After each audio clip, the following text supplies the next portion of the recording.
अब जैसे रजगुण ब्रह्मा जी की भक्ति की थी हिरण्यकशिपु ने,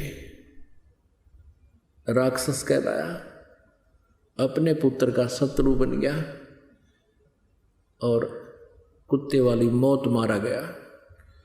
ऐसे ही तमगुण शिव की पूजा की थी रावण ने, राक्षस कहलाया, ऐसा जुल्म कर दिया, दूषित कर्म,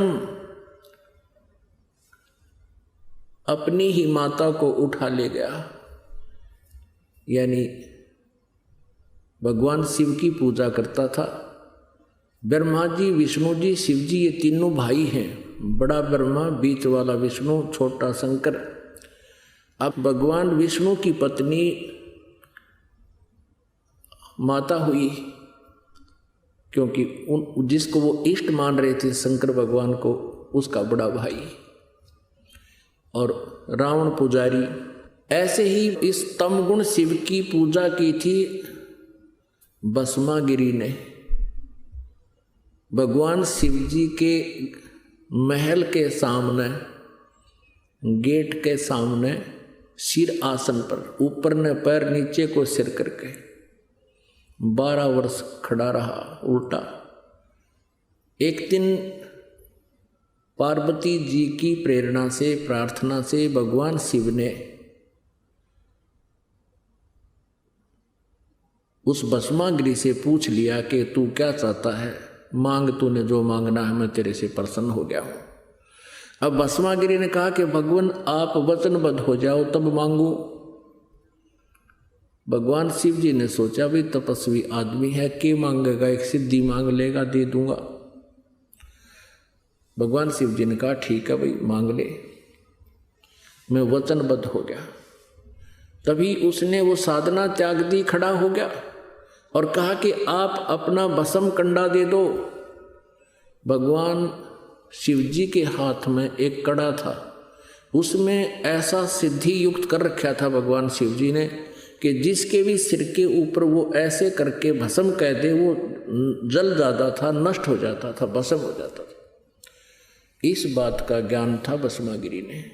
और भस्मागिरी किस लिए उपासना कर रहा था कि भस्म कंडा लेकर शिव जी से, और शिव जी को मारूंगा, भस्म कर दूंगा, और पार्वती को अपनी पत्नी बनाऊंगा।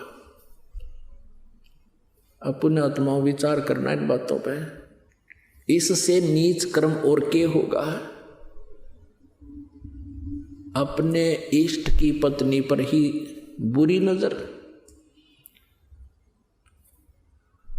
अब भगवान शिव जी को ये नहीं मालूम इस दुष्ट के मन में के कुधारणा है,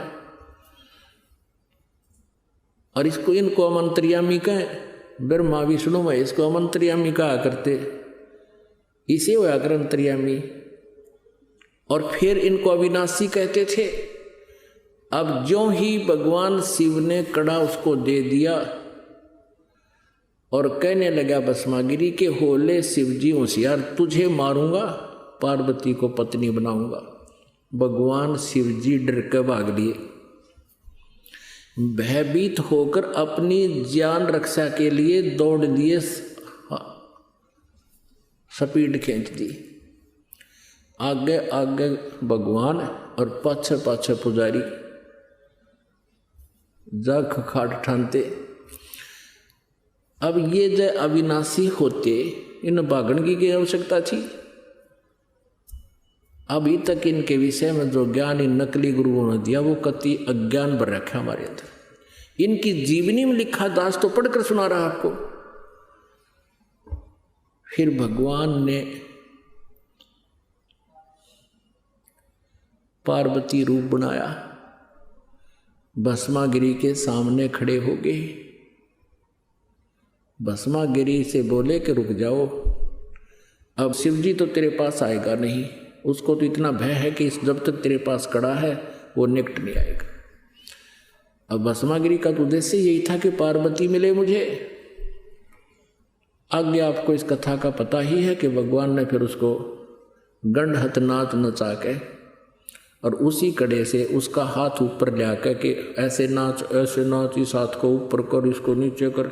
जब वो कड़े वाला हाथ उसके ही सिर पर पहुंच गया तब कह दिया भस्म। वो भस्मा गिरी मर गया। उसके बाद वो भस्मा असुर कहलाया। भस्मा गिरी से ये गिरी, पुरी, नाथ, नागा, सन्यासी ये सारे शिव जी के पुजारी हैं, तमगुण शिव के पुजारी हैं। तो भस्मा गिरी से वो भस्मासुर कहलाया, कुत्ते वाली मौत मरा। तो इस प्रकार कहा है, तीनों गुणों के उपासक राक्षस स्वभाव को धारण किए हुए मनुष्यों में नीच दूषित कर्म करने वाले मूर्ख हैं।